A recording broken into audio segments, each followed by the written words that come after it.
long terme où nos intervenants vont nous expliquer plus en détail comment ils pensent que cette crise va influencer leur métier et leurs activités, donc sur le long terme. Oui, donc moi, au début, j'ai plutôt pensé donc aux avantages et aux inconvénients, donc qui émanaient de cette situation et les avantages, donc comme l'a dit tout à l'heure Florian, on se moquant un petit peu, donc c'est que j'ai acquis, des compétences dans le télétravail alors qu'avant j'étais toujours à l'extérieur, pour mes cours et comme guide. Et donc voilà, maintenant je sais, me servir des plateformes de visioconférence, de différents systèmes de paiement en ligne. Ça sera une roue de secours, dans le futur. Je pourrai toujours reprendre mes activités, d'avant et et faire du télétravail à côté et même augmenter mon travail, comme je disais, tout à l'heure, en augmentant en fait le nombre de mes élèves. En ce moment, c'est ce que je suis, en train de faire. Après d'abord avoir quasiment stabilisé, mes élèves d'autrefois. Les inconvénients, c'est que bien sûr, j'aimerais quand même en partie que ça revienne comme autrefois, de rencontrer les gens, en vrai. Aussi, côté économie, bah, c'est qu'elle commence à fondre petit à petit et qu'aujourd'hui, je ne gagne pas assez comme guide. C'est un autre point et aussi, côté visa. Pour l'instant, je pense que ça devrait aller, mais donc le fameux établissement scolaire qui a dit qu'il reprendrait mes cours en septembre, est censé me sponsoriser. Donc, on va voir, comment ça va se passer et pour information, donc j'ai un ami conseiller juridique qui m'a dit qu'il fallait vraiment faire attention. J'aurais pensé en fait que l'immigration aurait été plus, sympa avec les étrangers en cette période. Apparemment non, ils ont l'air d'être un peu plus sévères. Donc faites aussi attention à vous. Voilà, montrez bien, ce que vous avez fait, pendant, cette période-là. Vous n'êtes pas entre guillemets «des assistés». Et ensuite, qu'est-ce que je peux faire, en attendant, jusqu'au long terme, quoi, en attendant que ça revienne un petit peu, comme autrefois? Bah, déjà, donc continuer à m'adapter, à m'améliorer et même à investir dans les cours en visioconférence. Par exemple, donc toujours être toujours à la recherche de nouvelles informations. Il y a encore quelques jours, on m'a présenté la plateforme, WebEx, qui finalement ne m'a pas convenu. J'en profite aussi parce que dans les questions, on parlait de Skype. C'est vrai qu'on a tellement parlé de Zoom du jour au lendemain en France, partout dans le monde et il y a énormément de fonctionnalités comme par exemple le tableau blanc que j'utilisais énormément pour mes cours et qu'il n'y a pas sur Skype. Skype, ça faisait bien 5 ans que je n'avais pas utilisé. Donc c'est vrai que Zoom est très pratique et très lisible, très agréable à utiliser. Et aussi, bah, j'investis puisque, là, j'inaugure en fait mes premiers écouteurs avec micro. Je ne sais pas si le son est mieux qu'avant. Et aussi le contenu, donc il faut, toujours essayer, de voir ce qui peut intéresser, les élèves, malgré cet espace qu'il y a entre nous. Donc par exemple, me remettre à faire des PowerPoint, ça fait aussi longtemps que j'en ai pas fait. Voilà, donc chercher, de nouvelles idées à chaque fois. Aussi, en dehors des cours de visioconférence, diversifier mes domaines d'activité. Donc là, c'est vrai que j'ai un travail assez important de transcription, donc il est tombé au bon moment. Aussi, je peux éventuellement chercher dans la traduction, même si je sais qu'il y a beaucoup de gens qui sont, dans ce secteur-là et aussi, utiliser entre guillemets mes autres cordes, de mon arc que je n'avais pas encore utilisées, à savoir un diplôme en fait d'expert en vin et aussi, d'interprète judiciaire et c'est 2 activités que j'ai pas encore pu entre guillemets «exploiter», même si je pense que le marché actuel n'est pas forcément très prospère en ce moment et aussi pourquoi pas, bah, prendre enfin le temps de passer ce fameux, FLE, français langue, étrangère. Voilà, j'y réfléchis. Après aussi, pour l'instant je pense que ça va, mais peut-être que j'aurai, besoin un jour, peut-être plus me vendre, faire plus de publicité. Donc, rappeler, aux élèves, aux anciens élèves ou éventuellement faire un petit tri dans mes cartes, mes mails, mes cartes de visite ou, mes emails et voir, éventuellement quel potentiel client pourrait être intéressé, par mes activités. Éventuellement aller sur les réseaux sociaux, même si c'est pas trop mon truc, hein. J'ai pas de Facebook, j'ai pas de LinkedIn. Pour l'instant, le bouche à oreille m'a toujours, très bien, servi. Et aussi, pourquoi pas, bah, changer un petit peu de manière peut-être de vivre et passer plus de temps, c'est-à-dire consacrer plus de temps à ses loisirs, peut-être qu'on avait oublié, se remettre au piano par exemple, ou à la littérature française, ça fait un moment. Et pourquoi pas aussi, regarder ce qu'il y a dans les activités bénévoles, j'ai jamais eu le temps d'en faire. Donc, voilà, c'est aussi une nouvelle manière de pas seulement de travailler, mais de vivre. Voilà. Merci Astrid. Quelques questions. Donc, tu avais mentionné tout à l'heure que tu tenais le coup, grâce à tes économies, ce qui au passage montre à quel point c'est important d'en avoir et surtout quand on est freelance, on n'est jamais à l'abri d'un coup dur et les économies, c'est ce qui permet de tenir. Donc, quelle est ta situation actuelle par rapport à ce que tu avais à la même époque l'année dernière? Ah, j'ai pas fait le calcul, mais ça va, à la base, je suis pas trop dépensière, donc ça va. Financièrement, c'est bon, ça va, tout va bien. D'accord, donc tu as réussi en développant tes activités en ligne, enfin pour la partie enseignement, à rattraper le manque à gagner, que tu avais dans le tourisme qui lui, pour le coup, est complètement disparu. Je veux dire que je pense qu'en pourcentage, je tape encore un petit peu dans les économies, mais j'ai des économies, donc c'est pour ça que je m'inquiète pas trop. Je peux taper dedans, entre guillemets, ça sert à ça que d'en avoir. D'accord, d'où l'importance d'en avoir encore plus, n'est-ce pas? Et Mhm. quelle est ta vision sur le long terme de l'enseignement tel que tu le pratiquais avant et tel que tu pratiques maintenant?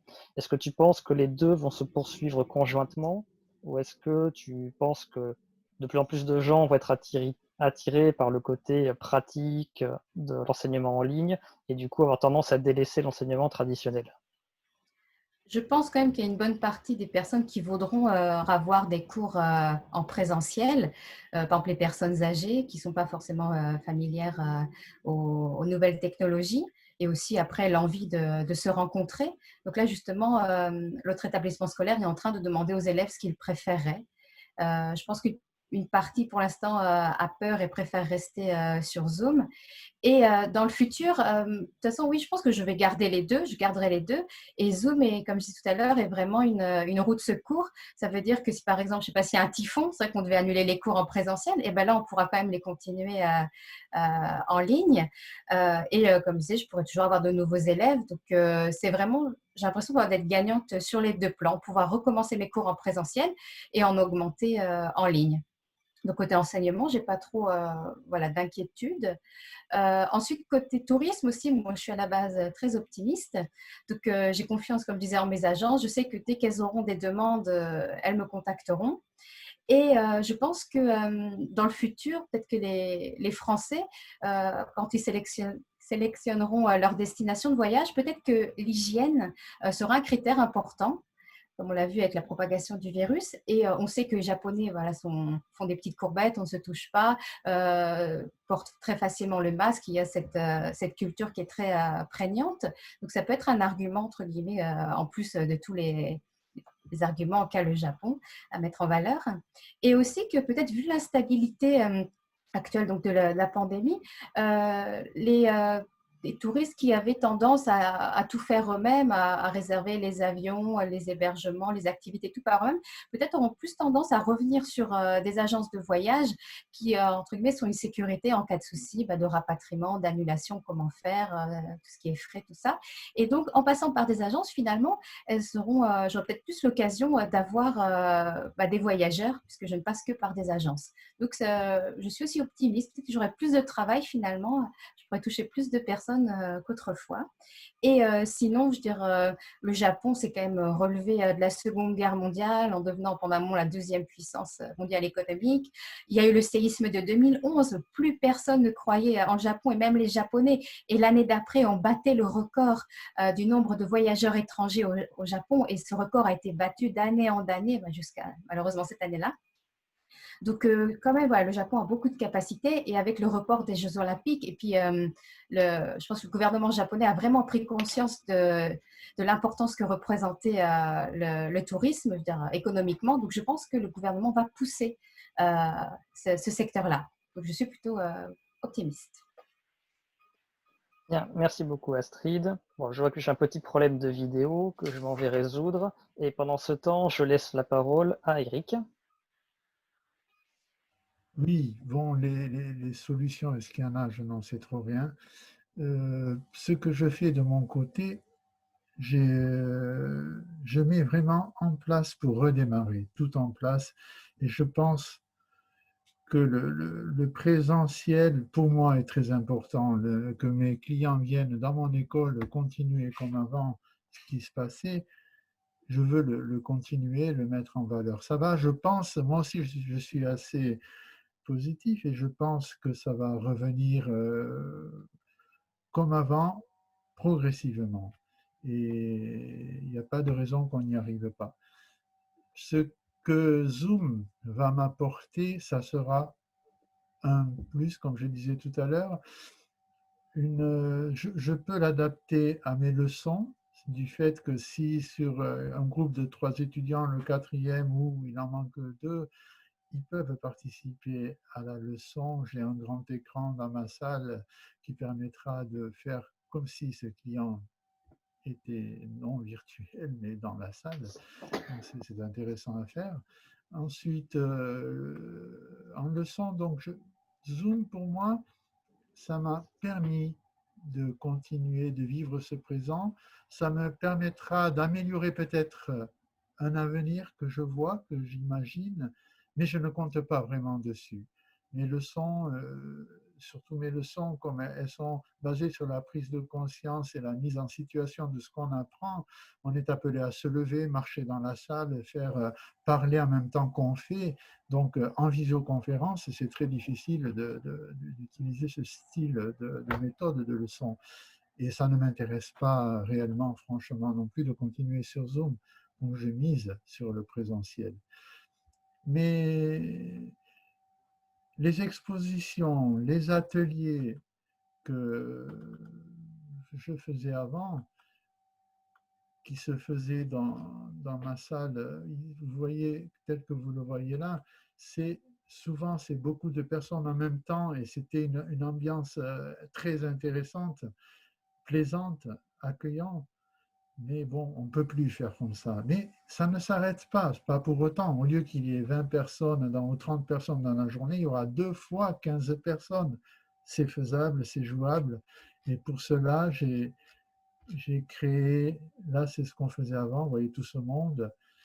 Voilà, j'ai changé un espace. J'ai créé des tables qui sont une table par personne qu'on peut assembler au cas où on a besoin d'un groupe. Là, 6 personnes qui auraient au minimum 1,50 m entre elles. Ça permet dans des conditions sanitaires, de créer des petits groupes. Et je vais partager en même temps mon école et mon espace atelier. Ce qui fait qu'en semaine, je n'ai pas beaucoup d'ateliers, mais j'ai beaucoup de leçons. Ce qui fait que mes leçons, je les ferai dans la salle d'exposition, la salle d'atelier. Et j'ai donc préparé, là on voit mes tableaux de couleurs avec les mots que j'utilise, et un espace assez grand qui peut accueillir 5, 6, 7 étudiants en laissant un espace minimum sanitaire entre eux. Donc moi, je vise sur une adaptation, aux problèmes actuels, enfin, aux problèmes actuels et aux problèmes qui va continuer, mais qui va petit à petit s'enlever, je l'espère, et redevenir à la normale. Voilà ce que je pense. Bien, merci Eric. Donc j'ai bien noté que dans ton cas, tu n'as pas l'intention de poursuivre les activités en ligne, que tu comptes vraiment sur le côté présentiel. Mais Oui, est-ce tout que à tu, mais est-ce que tu penses néanmoins que ce que tu parlais tout à l'heure, c'est très intéressant, comment tu as été obligé de refaire ton offre finalement, c'est-à-dire de réarranger ton espace et que ça implique en général une perte de place, ce qui du coup veut dire donc moins de participants. Donc est-ce que ça va changer après financièrement? Est-ce que tu vas être obligé de facturer plus cher pour compenser le fait qu'il y ait moins de personnes? Comment tu vois l'évolution de ton activité?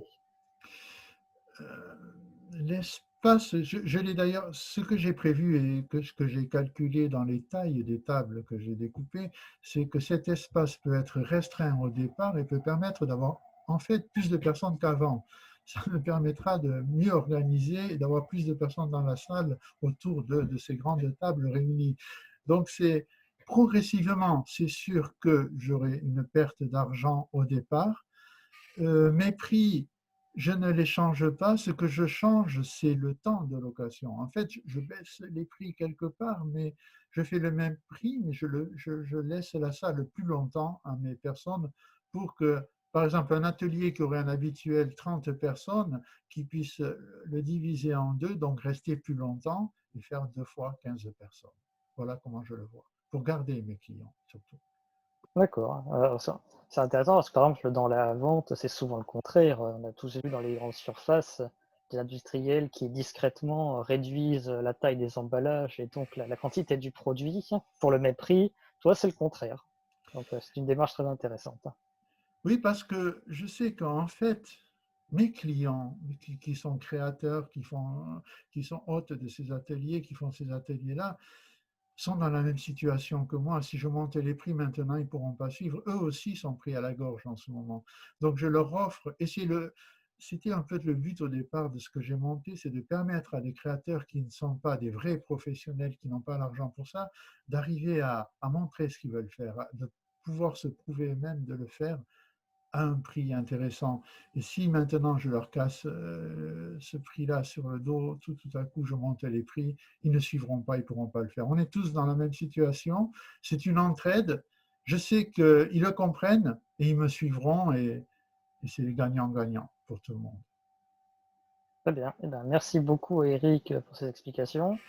Nous passons donc à Michael, notre dernier intervenant, après quoi nous passerons à la session de questions-réponses.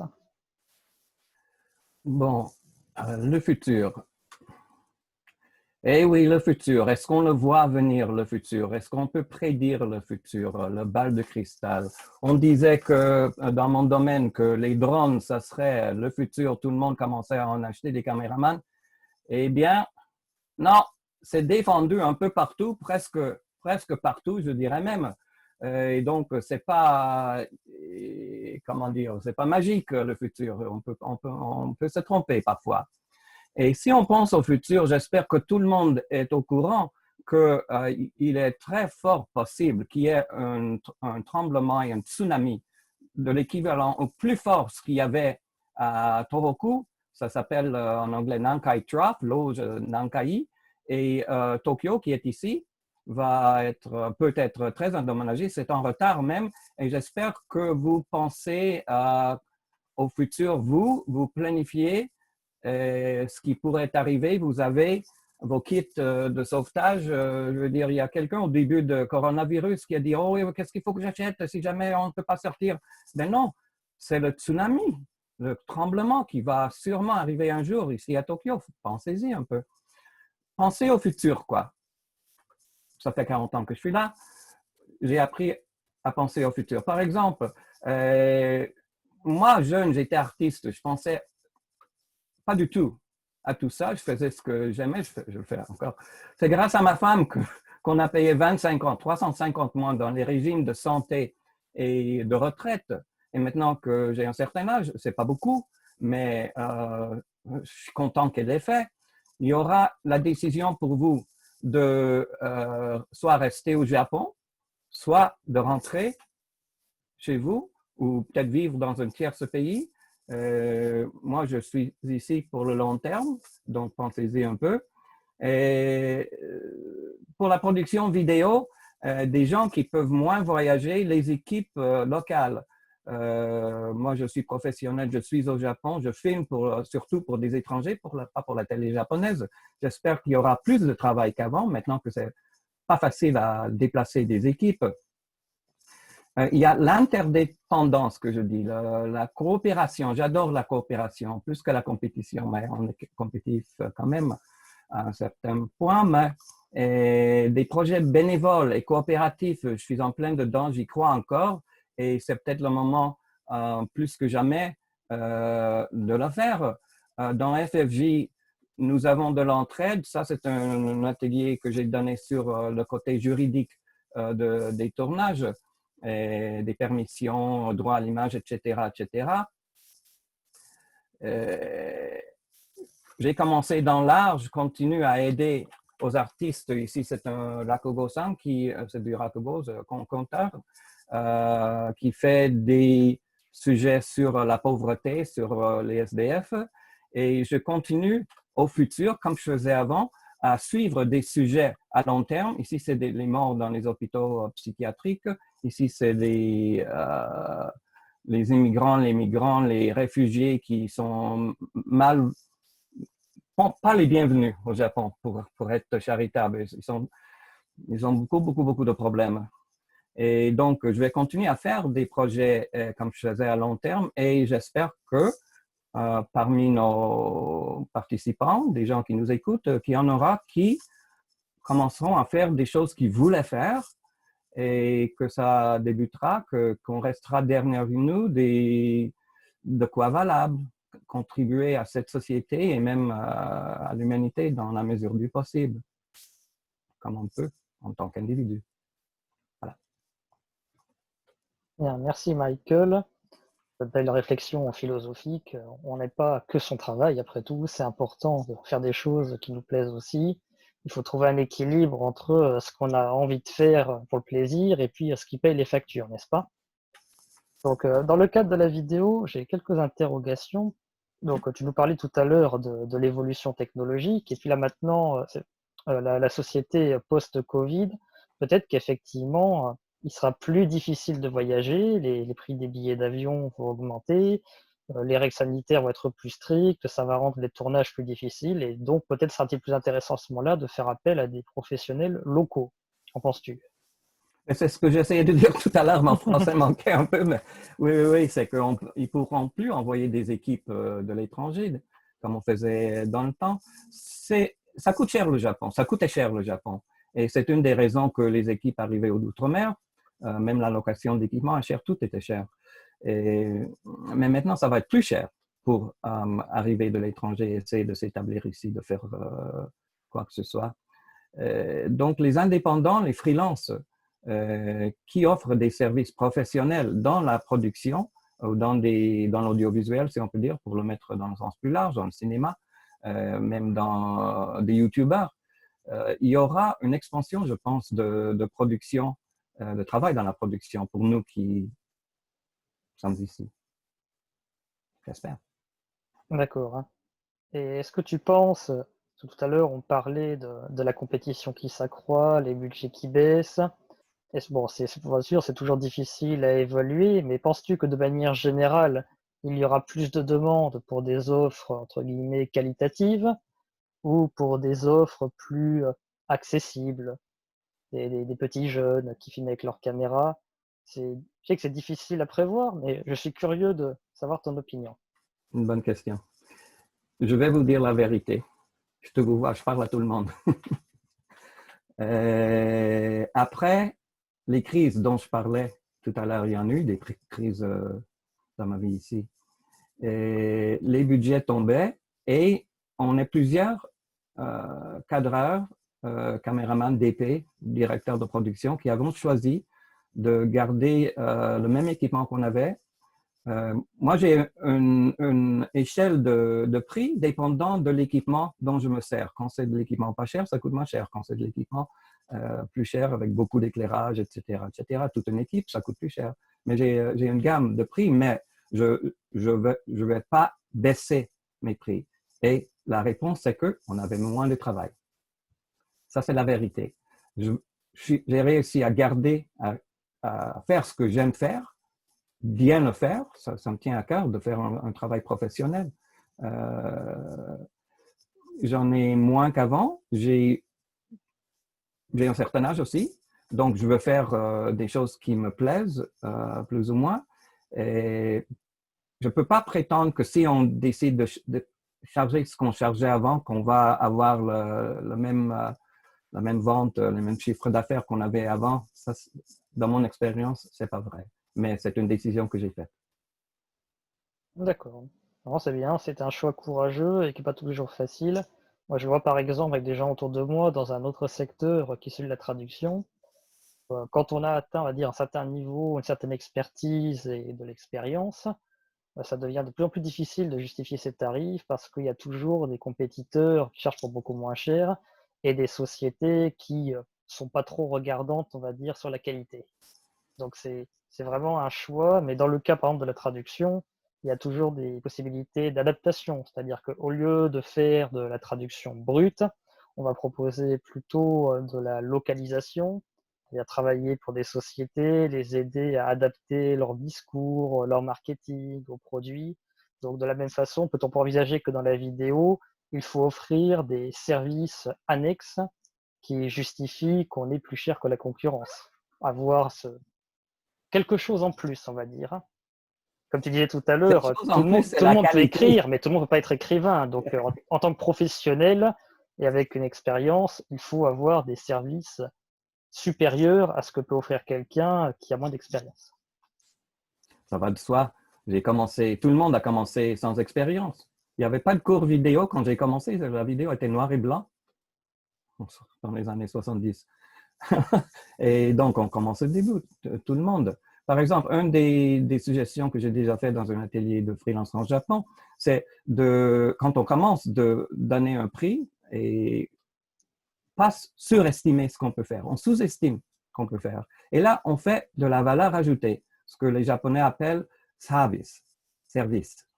La deuxième fois, on a un exemplaire de ce qu'on a fait pour le prix X. La deuxième fois, on a un budget un peu plus haut, on le garde. Et là, on peut dire, pour ce prix-là, vous avez ce genre de produit. Pour ce prix-là, vous avez ce genre de produit. Et avec le temps, j'ai pu monter mes prix, puis monter la qualité aussi. Et c'est comme ça que j'ai fini avec une salle de montage de télévision. J'étais le seul, des caméras de télé, etc., etc. Ça a pris du temps. Donc, la qualité reste, je pense, à la fin. D'accord. Offrir plus que ce que l'on fait payer pour Ça gagner a la toujours. confiance Oui, des oui, clients. oui, oui. Je D'accord. promets moins que je livre, toujours. Et les clients sont contents. Ils reviennent. Bien sûr, mieux dans ce sens-là que dans l'autre, n'est-ce pas? Donc, Voilà. merci beaucoup, Michael, pour tes explications.